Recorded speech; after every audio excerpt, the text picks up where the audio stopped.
campus must be dry. IU. All right, welcome to a new podcast here with myself, Sai Balabhadrapatruni, an Indiana University recent alum, and my good friend Ethan Dillman. How's it going, Ethan? Going good. I'm almost an alum. I'm getting there. About a few months out. You're in a COVID senior year. How's that going? Yes, COVID senior year. It's been, not what you imagined senior year was going to be when you were a freshman, but it's been all right. I've been able to get stuff done. It's you just got to make what you can of it. So. What's the vibe like in Bloomington right now? I mean, especially with with sports starting back up, Indiana football, soon basketball starting up. I mean, obviously they're not going to do fans, but what's the atmosphere like over there in Bloomington? Because I mean, to give you guys background, I'm at my parents' house right now, living the dream of post college life here in Massachusetts. And Ethan's back there in Indiana, so. What's the vibe like in Bloomington? It's usually like on weekdays, and you of course remember how busy campus could get, with people going to class here and there, especially during like the mid-afternoon, late morning hours, but like it's just not that vibe anymore. It feels like there's maybe a fourth or a fifth of the amount of students that there are actually at IU. But with the people that I've talked to, people are getting excited, with the first game tomorrow. There are no tailgates allowed because usually you have like the tailgate fields that are right by the stadium where, you get your tailgate ticket and you go there. So you can't do that this year. But I mean, it's IU. You're not going to stop people from tailgating. So people obviously just going to be at their own place. I know that's what we're going to do tomorrow. And just, make do with what we can. Yeah, I mean, that's all you can really do. But I'm excited about bringing this podcast together to, get this vision together. So why don't you tell the folks what this podcast is about, why we picked this name, Dry Campus? Yeah. So this podcast, will cover both, at least the goal now is to cover both Indiana football and Indiana basketball. And I think it's a good time to start this podcast because we all know how IU football in the past, to say they have not been a good program is an understatement. They are, notorious for being down low. But this year, it's a year where there's a lot of really great expectations, for the first time in a very long time. And so I think it's a great time to start this podcast. And of course, IU basketball, coming up here, Archie Miller's, I believe it's his fourth year already. Wow. And finally having a team that's nearly all his. So then the name Dry Campus, so for those of you that don't know, me and Sai, I'm still in the group. It's an a cappella group on IU's campus called Another Round, formerly Straight No Chaser, and during the spring semester of our We cut that part out right now. Yeah, we don't say formerly Straight No Chaser anymore. Yes, we're just Another Round. I use Another Round. So every year in the spring semester, we sing this song called Dry Campus. And it essentially is a song just about how IU's campus, is a dry campus. And there's IU jokes here and there. And it's always a crowd favorite. It's always a favorite song, or a song that the whole group loves to sing as well. Could Bloomington be an even more drier campus than it is right now? No, I mean, it's about as dry as it can get, though Roy's I think it's opening like today. I got my homecoming Kilroy shirt on just for this. Yeah, and so like some of the bars have been open, but like I think Roy's, I don't know, I'm not sure about sports, but I know Roy's is like just opening up, and it's nearly Halloween. I heard for Roy's you have to pay like $100 to get a table now. That's how it works. I'm sure that's the case, and that's why I haven't really looked into it. Probably not gonna be worth it, but we'll see in the spring semester. when things hopefully die down, hopefully people can begin to gather in places like Roy's. So Yeah, I mean, it's obviously just a crazy time in the world. So I can't even imagine being on a college campus. Like personally, I was in that year where we were kind of stripped from our senior years 2 months early. So that definitely sucked. But to be on campus and not really be able to do anything, it's got to be tough. But we have sports to look forward to, even if we can't tailgate these games. Well, there's always, we're always going to be watching them, and we're always going to be, celebrating the victories and, getting through those tough losses. But, here's the thing about Indiana football, Ethan. This past couple years have probably been some of the best years in Indiana football history. And it all starts with Coach Tom Allen. This guy is maybe the best coach we've had in the history of the football program, or one of the best coaches we've had in the program. Definitely in recent history, for sure. I mean, there was that stat that I think we saw last year where it was like our first 8-win season in like 25 years. Yeah, and it's crazy, and you can look at Coach Allen and say, okay, he brings the X's and the O's that other coaches couldn't. Just a better coach in that aspect, but just the energy that he brings to the table, like we'll be at a game. I remember last year, I think it was the Northwestern game, and he's like high-fiving the students, like getting everybody riled up, and like at a program at IU football where we have notoriously not been good, it's important to have a coach that tries to get the crowd motivated, that attempts to get everybody pumped up, their players pumped up, because it's needed. Because at a larger program, Ohio State, Clemson, that's already there. They already have the accolades. They already have the energy. That needs to be brought to a program like Indiana, and it has been. And so that's been such a huge part of our success. Is just, I think, the energy that Coach Allen brings. Yeah, and I mean, you kind of hit the nail on the head with like all these other schools. When you watch their football games, the crowd's packed. I mean, when was the last time you went to an Indiana football game and the crowd was like full capacity, Ethan? I mean, it doesn't happen. No. It doesn't happen. And I mean, I think it's so funny because you talked about that Northwestern game when he's just high-fiving everyone. Did you see the pregame speech he gave before the Ohio State game, where he's just riling those guys? No, I think I have, and he's just like screaming. His horse or his voice is probably gone the next day. Granted, we lost that game by like 28 points, but it's just what you love to see in a coach, because we haven't had those types of personalities where they just bring the energy. He's a player's coach. He's a player's coach. Players love to play for Tom Allen, and most times that teams are successful is when those types of coaches are in place. Yeah, and he brings the energy, but then he also brings the actual results. We were 8-4 last year, heading into that bowl game, and better on offense, better on defense from the previous year. So we've seen progression. We've seen more and better recruits coming in.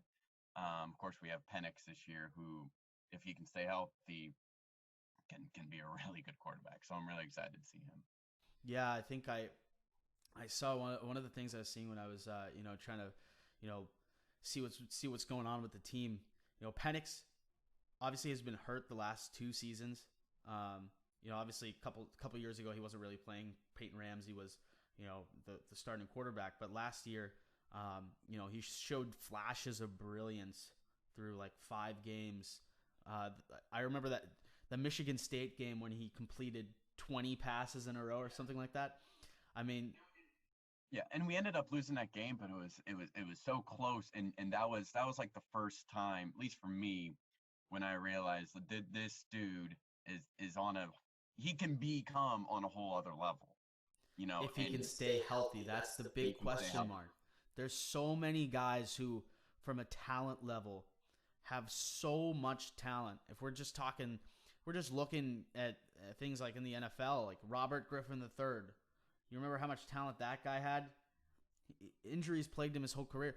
Michael Penix is a guy who has that same type of play style, who's, he's mobile, but he can also throw very well. Just an athletic dude who can be injury susceptible. But I do like some signs. I saw that he has put on a lot of weight. He's put on about 25 pounds of muscle. That's important because he, as good as he was skinny. I mean, he didn't look big. Of course, you're comparing him to linemen in the Big Ten, but still, like, for him to put on some muscle, that's going to be huge for him, to be able to withstand some of the hits that he's going to take. And then just overall, always making sure he's going to slide instead of, like, he's on a quarterback run. It's okay to take the slide for 5 yards than to take the hit for 6 or 7 yards. Little things like that, I think. And he'll learn. I think this will be his 3rd year at IU, I believe. And so, hopefully he's learning those things as he grows. Yeah, and he was a red shirt, so he's only a sophomore now, right? Yeah, technically. Yeah, so he's got at least another year after this. He's the future of the program. He's one of the, if he can play to his potential, he could be one of the nation's best kept secrets in terms of what he can do for this Indiana football program that, is really just, it's on the rise with a great coach, good quarterback, and one of the most important things that you can possibly have in college football, which is a lot of returning pieces. Yes, it's huge. I mean, you look at our receiving core, getting back Whop Phillier, who is one of the best receivers in the Big Ten. He's coming back. I think we have Freifogel, who's also come back, who's just this big body receiver. Big frame. 50 catches. And then we got Hendershot coming back as well, our tight end. Those 3 guys, I believe, were our 3 biggest, producers in terms of passing last year, and they're all returning. So I think we're getting Stevie Scott back too. Yes, and Stevie Scott. Who's just a bruiser. Yeah. Him along with the freshman that was a running back last year. I believe his last name is Sampson. And he's come back as well. And so we got a lot of our offense. We also got a lot of our defense coming back. I'm a little worried about the defense though. Yes, I believe our games, and I know college football games do tend to be more higher scoring. I think IU's going to be right there though, in the kind of the first 35 points wins type game. Yeah, I love how the offense is looking. I think we're getting a lot of great pieces back from just really just being able to have a good quarterback and giving him weapons. Being a young quarterback who's really good and not giving him weapons is so problematic. You got to give a guy people to throw the ball to, people to give the ball to, and we have that in our running game and our passing game. So I'm really pleased about that. I'm looking forward to seeing that on the field.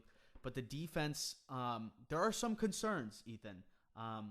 First off, with Marcelino Ball, with his season-ending injury last month, that he's the vocal leader, the heart and soul of that defense.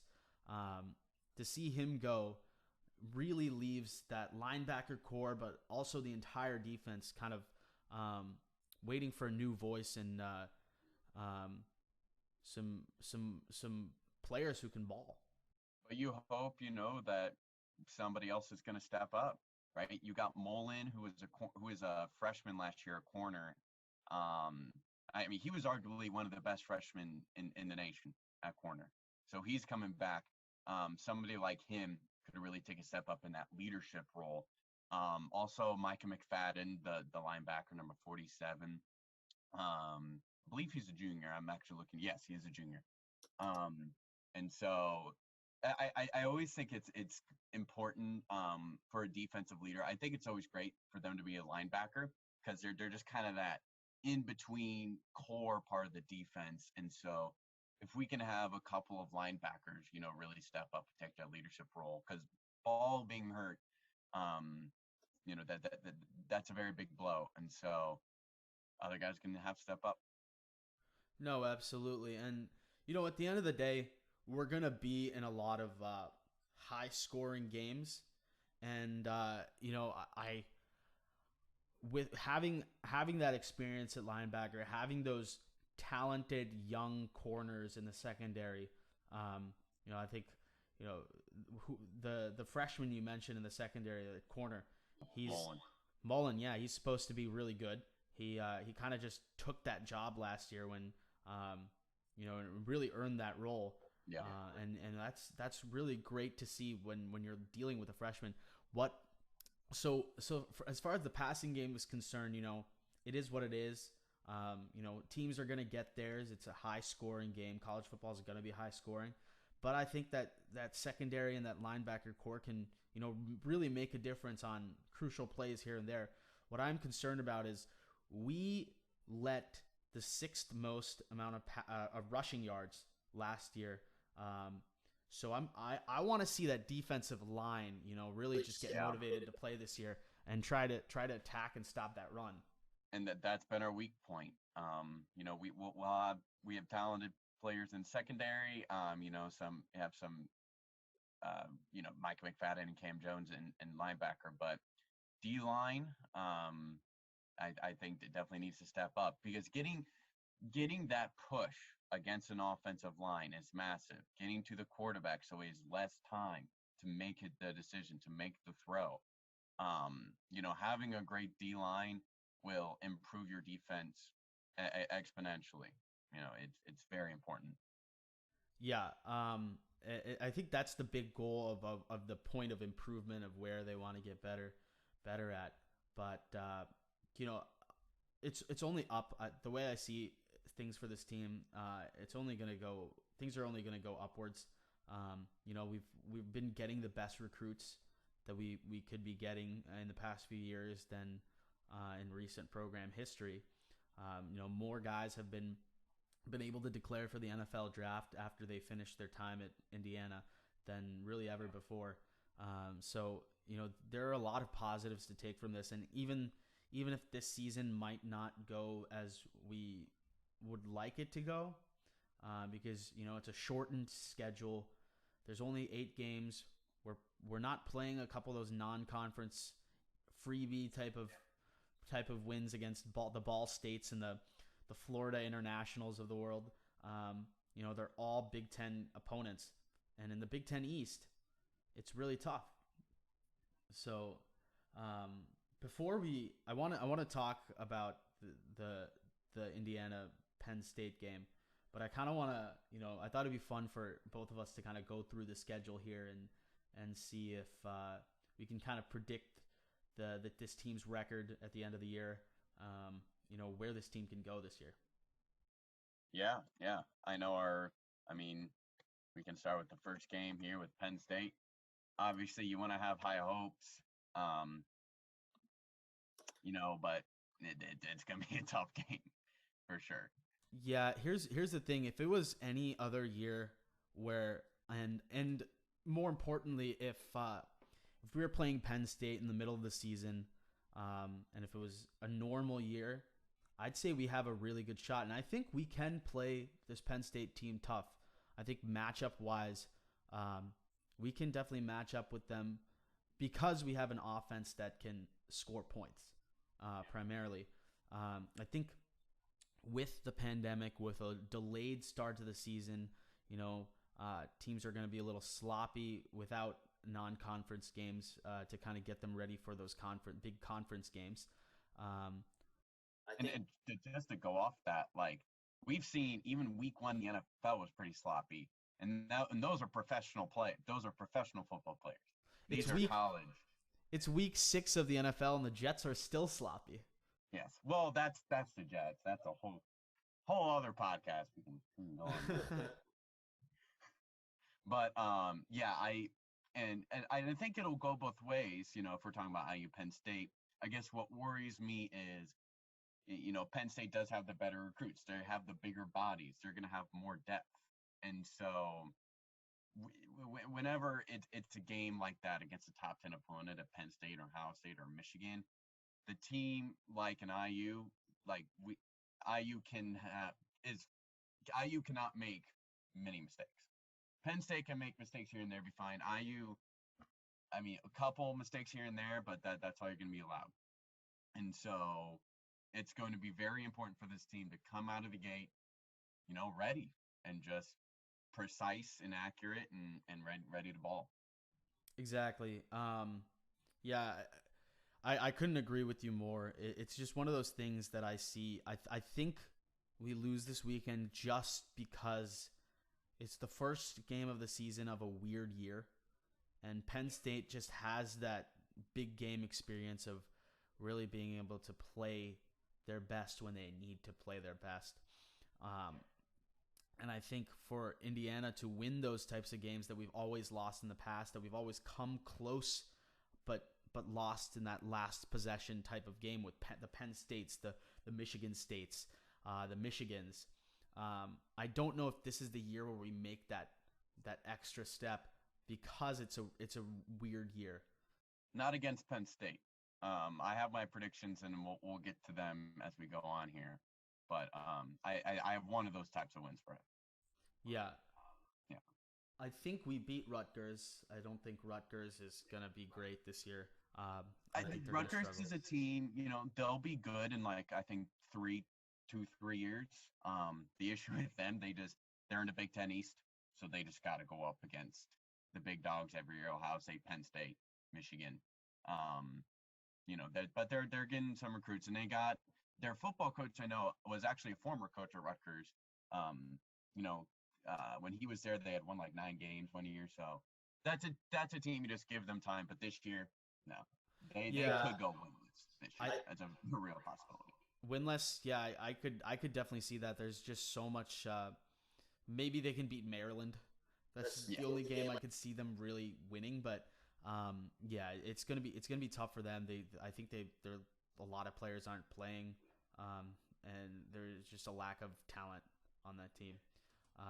Michigan, that's a tough one. I feel like outside of Ohio State, Michigan is the team that we struggle with the most. I think we beat Michigan. Okay. And my reasoning, we last year wasn't close. I think they beat us fairly handily. Couple years past, we've been able to have the lead against them in halftime, this and that. It always seems there's just a lot of turmoil with Michigan. With Jim Harbaugh, there are fans that like Coach Harbaugh, fans that don't like him. Michigan is good this year, but they're not I don't think they're at that elite level. I'm seeing right now they're ranked 18th is their kind of their starting spot. So they're not like the top 10 team like Penn State and Ohio State is. It's a home game. I think we'll be coming off a blowout win against Rutgers. And hopefully with the mistakes that we'll make against Penn State, that can be recovered, that can be fixed upon against Rutgers. I think this year's finally the year that we get that narrow win against Michigan. That's my one, upset pick. Okay. See, I actually think we have a better shot at beating Penn State than Michigan. Really? Yeah, and I think if you had switched those games around in terms of when you're playing them, I think we would beat Penn State. I think my only reasoning that's a good point. My only reasoning that we lose to Penn State is because it's the first game of the year and it's a weird year. I think talent-wise we can match up, and the way we've played some of the games we did last year, I think we could win that game.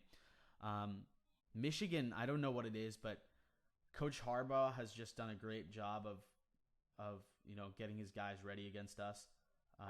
And we really it was kind of an anomaly last year where we were playing great in every single game, but somehow that Michigan game was a game where I was a little disappointed in how we competed.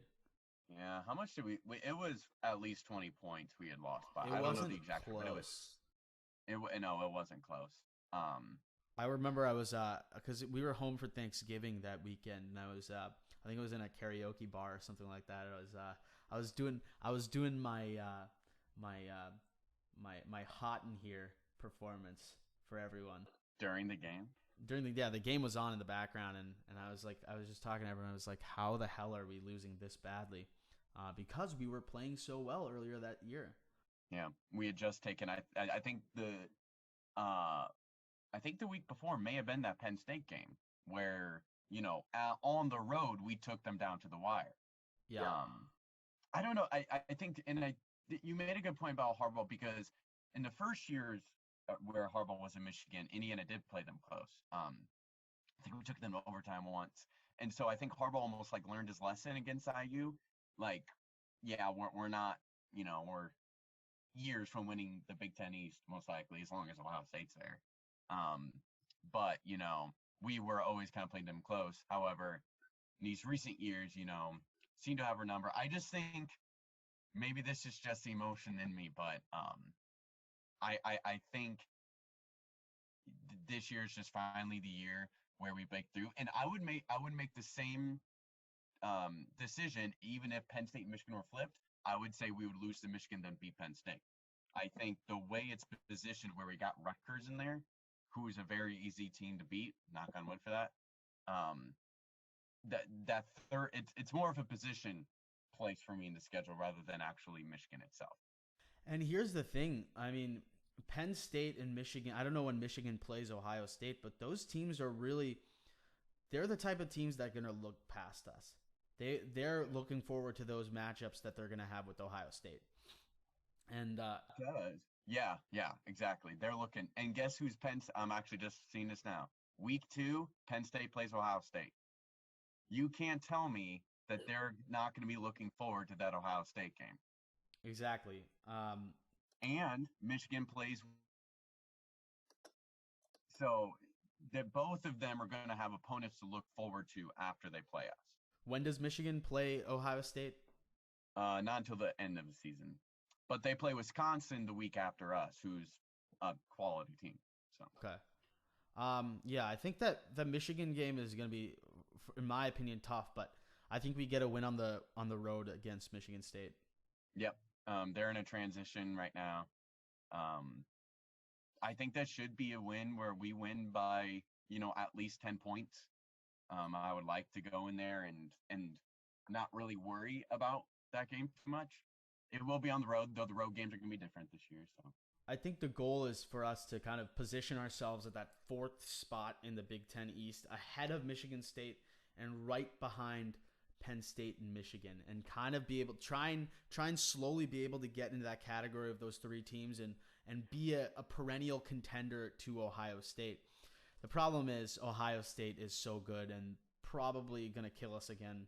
I don't see us. I mean, I think they'll win by at least 20 points.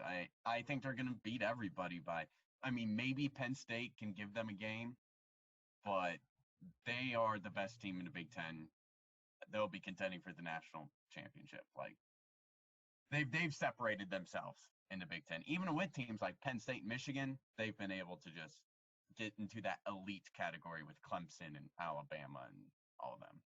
Well, I wanted to talk about this. I thought this was an interesting topic because of Ohio State being at that elite level and joining those teams like Clemson, Alabama, in some cases LSU like last year, although they're not what they used to be.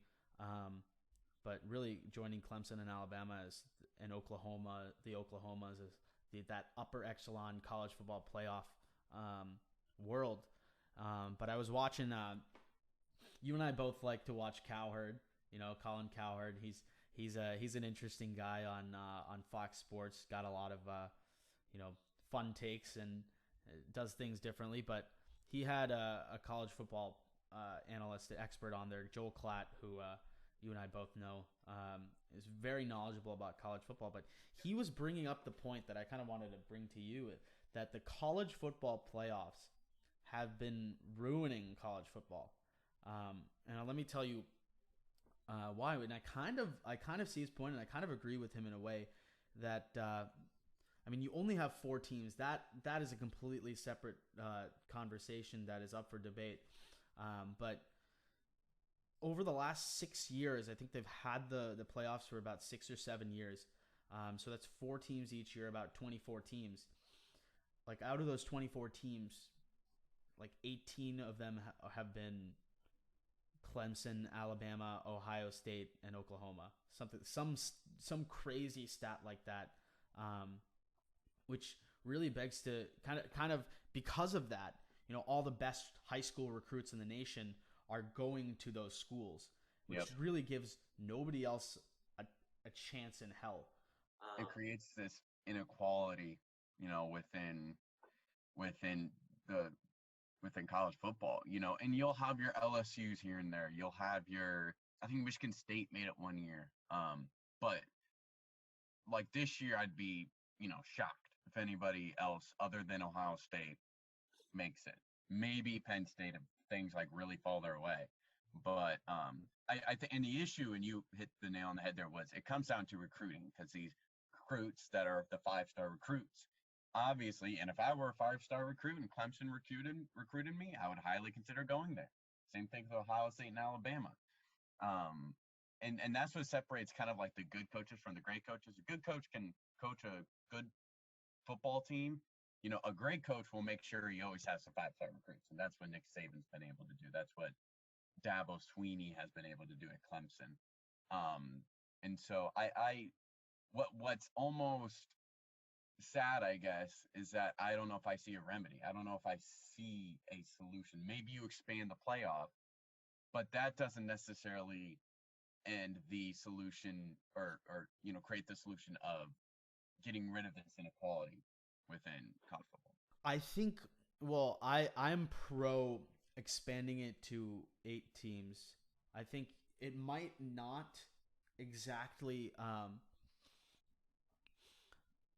fix the issue, but with a 4-team college football playoff, you have like 4 really good teams, and then you have like a couple outside of those 4 teams, 2 or 3 teams that are still really good, that are like contending and trying to make those 4 teams. So you have some competition there, but outside of that, there's not much going on. If you have 8 teams, it kind of doesn't get rid of that inequality. It spreads it just a little. Yeah. It spreads it so there's more good teams. There's gonna be bad games. It's college football. It always happens every year. It's happened since the dawn of time. It's the best teams will blow out 5 of their opponents every year or more. In my opinion, the best thing that can happen for college football right now, to make just a step towards the right direction, is you expand the playoffs to 8 teams, and that 7 or 8 seed wins it all. I think that's the best thing that can happen, so that let's say, for example, Ohio State and Penn State both. Penn State's like the 7 or 8 seed, and Penn State wins it all. Then obviously, if I'm a recruit, I'm gonna be like, I want to go to Penn State now because they won it all. That's cool. I want to win it all. They got a coach that can do it. They got a team that can do it, an atmosphere. So we're not going to see us, any, I don't think, change in the near future. This is a long-term, like, hopefully within like 10 years or even further, we can begin to see some equaling out, I guess, within college football. It's so crazy to me that like it would take 10 years to cut that amount of red tape to get one game added on in terms of the college football playoffs. I mean, it's crazy that, like, and I bring it up now, but the Big Ten wants to send like 2 or more teams to the college football playoffs. I think they're only going to be able to send Ohio State if the season goes as expected. Yeah. Because the Big Ten starting late, they've left themselves with 0 margin for error. We are on the edge of a cliff right now, and like we can't take a step further. Like we are, because the way our season is positioned, to my knowledge, literally our last game is the day before the college football playoff is announced. Like the committee comes out and says these are the 4 teams in the playoffs. So really can't have any sort of mess up. If there is a COVID outbreak in a locker room, I don't know what they're going to do. Maybe they can find a way to squeeze 2 games in a week, but then you're talking about health issues for the players at that point, or just safety issues for the players, because playing 2 games in a week is horrible. It's not good for you physically as a football player. So I mean, their margin for error is essentially zero.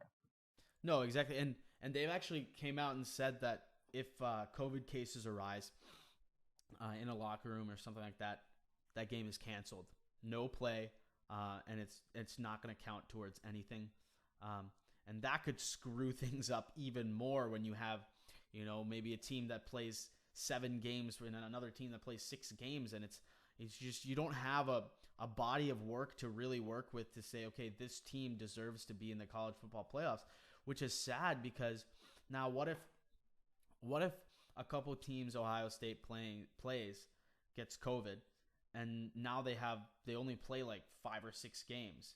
It's different because in a lot of these other programs and in the NFL, there have been a lot of cases, and they've been able to shift those games to another week and move games around and things like that to make it work. But you don't have a week that you can shift games to because there's no bye week. There's no time. There's no week after the 8-game season ends that you can push a game to. It's gone. So it's going to be on the coaches and the team leaders to really hone in and hammer down the fact that, look, like, we got this college, we've been granted this season, let's try not to waste it, be smart, make sure you're being safe, and that's it's on everybody, but it's also like specifically more on the coaches and the seniors and juniors of teams to make sure that everybody's following protocols. Yeah, absolutely. So moving back onto the schedule, obviously we were just talking like Ohio State, going off that tangent. Big Ten, hopefully everything goes out normally, but that's up to the individual players, individual coaching staffs to kind of get their guys in line and make sure they're not doing anything stupid. Yep. I think we can get a win against Maryland the following week. Absolutely. So I think based off of through those 6 games, I think I'm 3-3 and you're 4-2. Yep. And I think I could definitely see us going 3-3. I mean, we're talking about Indiana football here at the end of the day. So 3-3 is, definitely a scenario. I think 4-2 is pretty much best case scenario. If we're somehow 5-1, the world is, that's 2020 for you. If Indiana's 5-1 there at that point, but I really do think we can be 4-2 coming down that stretch, and then to the next game at Wisconsin, I do see us losing that game. It's gonna be cold, December. Wisconsin's a good team. They're just kind of that. They got the big O linemen always, just the big dudes, run and pound. And it's usually a really good atmosphere too, and that's not going to be there this year. But I still think that's a game we lose. Yeah, I agree with you, and I think it kind of boils down to the fact that we're so focused on these Big Ten East games, and Wisconsin's really contending for the Big Ten West, and it's really, I mean, over there it's probably down to Wisconsin and Minnesota are like the 2 big teams contending for the Big Ten West, and down towards the end of the season, there becomes a lot less margin for error, and both those teams are going to be trying to win the conference. So I don't see a Wisconsin losing to us at that stage of the season. And for us, I think, playing a team from the West, I think that's something that we might be looking past a little bit, especially coming off of Ohio State and then a big Maryland win potentially. we might be kind of, gassed a little bit. So Yeah. And then hopefully we finish off strong against Purdue. I think we do. Those rivalry games, though, you never know. There's a lot of heart in those games. So those games are always going to be close, no matter what the talent level is. Speaking completely honestly, Purdue is not a good football team right now. They got Rondell Moore coming back, who's a really good player. But other than that, we are a better football team for sure. We are a better football team than Purdue. Now, last year we were a better football team than Purdue, and it took us double overtime to win. So it's gonna be close, but I think after potentially that Wisconsin loss, I think we'll be ready. We'll be ready to go in, and it's at home too, which again doesn't mean that much, but you are home, so I think we do win that game. I have us finishing at 5-3, though I could easily see us going 4-4.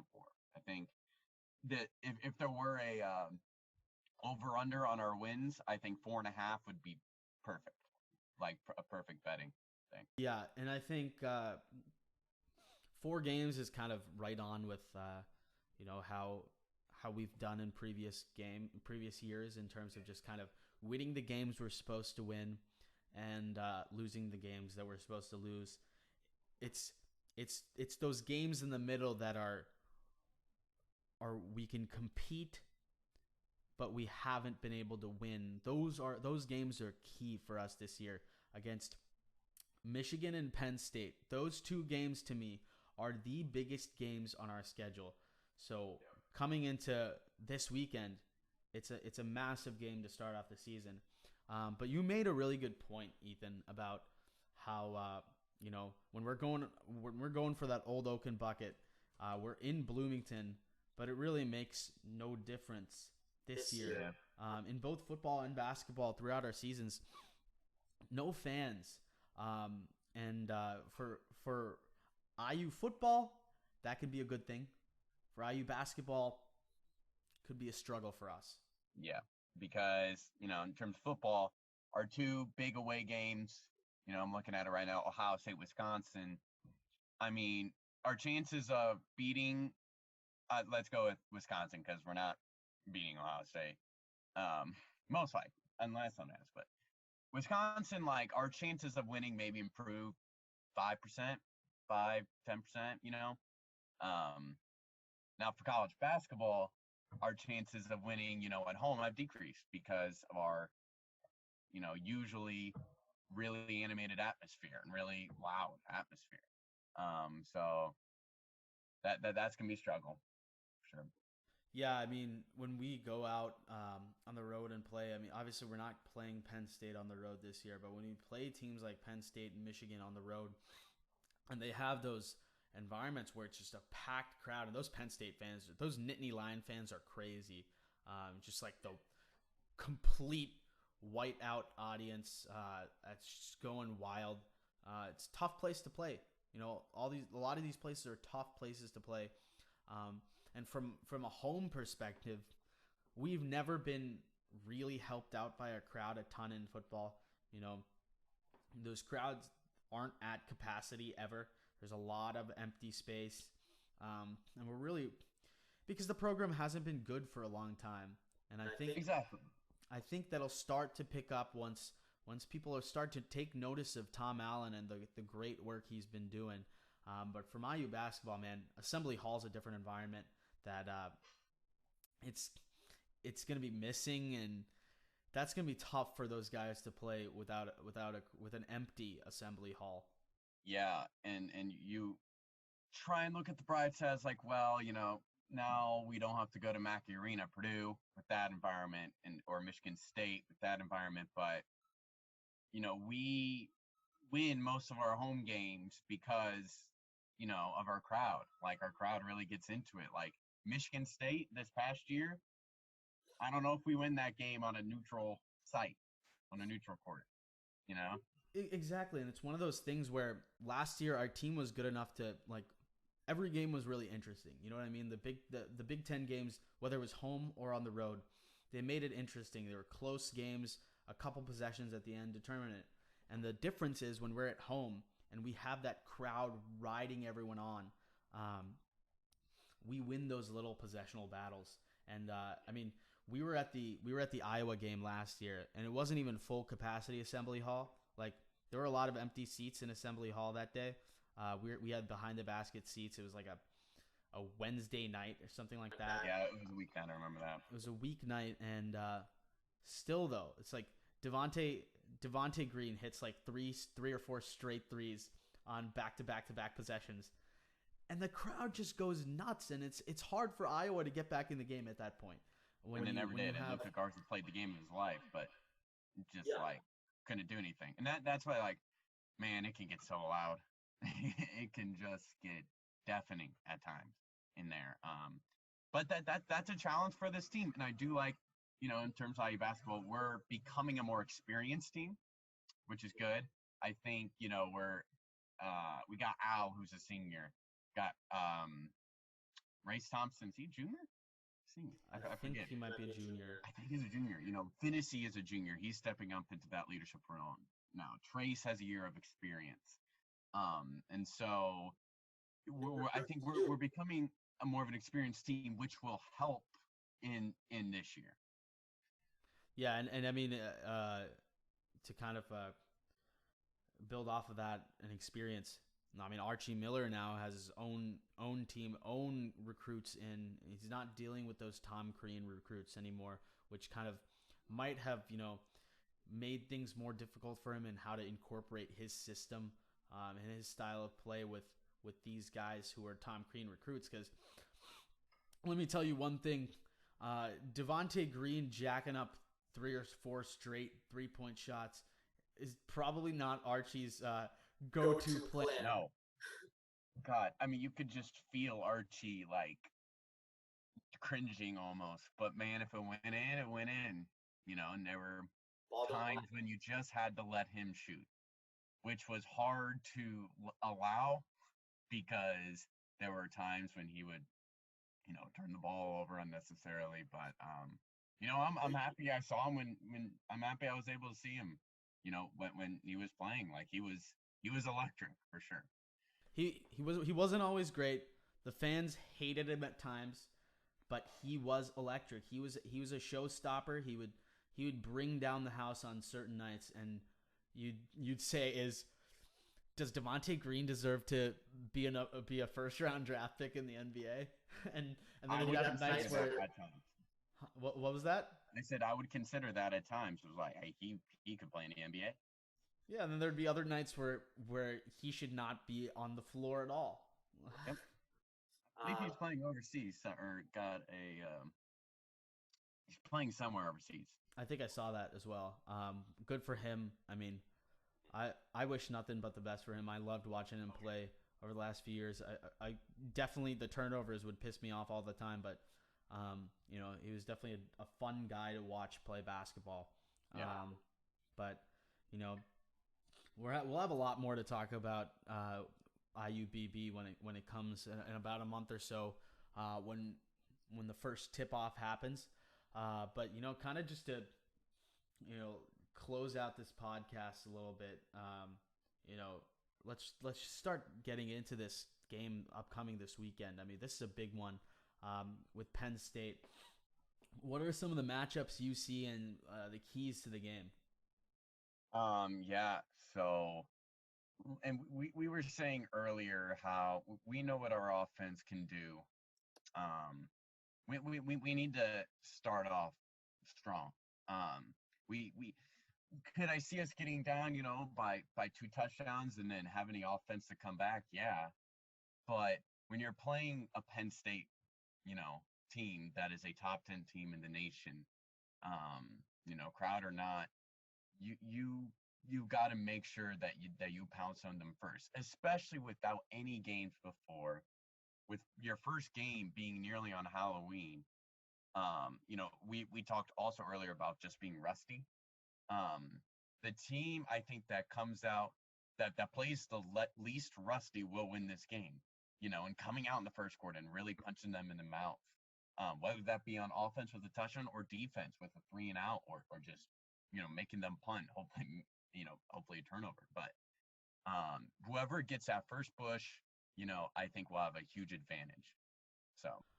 Yeah, and I think when you come down to it, when you're talking about rust, Ethan, the number one thing of most importance when you're starting out a new season, going into game one, it's not making sloppy mistakes, and not turning the ball over, not committing those costly penalties, those holding calls on third down that kill drives and kill momentum, or on the defensive side of the ball when we're starting to play well and we get those calls on us, those pass interference calls that just give them opportunities to score. Those are the types of things that we don't want to do. It's one thing to punch them in the mouth and get ourselves with a big lead to start the game or with a big stop to start the game. It's another thing to just play a clean game and keep ourselves in it until the end, and not being down 2 or 3 touchdowns at the very start of the game because we made self-inflicting errors. Yep, and it's just going to be important not to make those errors. I've done a little bit of research on this team. They lost a lot of players to the draft on the defensive side of the ball. So, with our experience on the offensive side, that'll be very interesting. Are we able to exploit a team like Penn State? Yeah, it's Penn State, but first game of the year, losing some starters compared to an experienced offense, we may have the advantage there. So we'll see. Yeah, and to kind of go off on that, we have while we are losing Marcelino Ball on the defensive side, our leader at that linebacker position, Penn State is also losing some big key players as well. They're losing their linebacker, Micah Parsons, who's been a big part of that team. And he's opting out of the 2020 season altogether, which, that's obviously another development that we're going to have to deal with during these times. They might be losing their running back, Journey Brown, due to an undisclosed medical condition. And they're moving on to their other running back, Noah Kane. So, that's another opportunity to say, hey, this team doesn't have their star guy. This team doesn't have their number one option in the running game. So we have to say, all right, our defense needs to be able to stop the run in this game. That's got to be priority. We got to be able to stop the run and let them air it out. They've got a big tight end in Freiermuth. I don't know how to say his name, but he's like the 6'5", 250-pound guy. Make him beat us. Don't let that run game develop so that really opens up the pass game. Make them have to convert those second and long, third and long type of plays where they're not dealing with short yardage positions because of the run game. Yeah, exactly. And so I feel like we've said it all here, but it's going to be important to come out of the gate. It's a really good team. They've been, looks like they're missing some people, though we're missing some people as well, especially Ball. And so I think it'll be, a good test for Coach Allen as well. He's had big games, but this is, his first big game with some expectation. I think that's fair to say. And so it'll be interesting to see, how he coaches, what are his in-game coaching strategies. Make sure you save your timeouts. Make sure you're not necessarily forcing things on the offensive offensive end via play calling, and calling good defense. He's more of a defensive coach, so making sure that Penn State isn't able to just run the score on us. Yeah, and I think what it comes down to with Coach Allen and what he's shown us in the couple of years that he's coached is competency. He's just a competent guy who his teams don't really make too many mistakes. They're pretty good, not great on the defensive side of the ball. They're pretty good, not great on the offensive side of the ball. They're consistent. And what I've loved about this Indiana football team the last couple of years is that they're not beating themselves anymore. And that's the key that I want to see continue this year, where we're not only beating ourselves, but we can take it to the other team, and take that extra step. Because we have the players to do it. Exactly. And I think it's going to be a fun one this weekend, Ethan. I think we're going to be looking at a fun, high-scoring game. I think those defenses are going to be a little sloppy. And in general, it's going to be an offensive game, and it's going to be fun to watch. And I'm just really looking forward to seeing what Penix can do. Hopefully he can stay healthy and really just ball out. I want to see him, and his development is going to be a big storyline throughout this season. Yep. I'm just excited to see him play. It's been a while. Yeah, absolutely. And it's going to be fun to watch. They've got a young quarterback in themselves, and who's coming into his second season.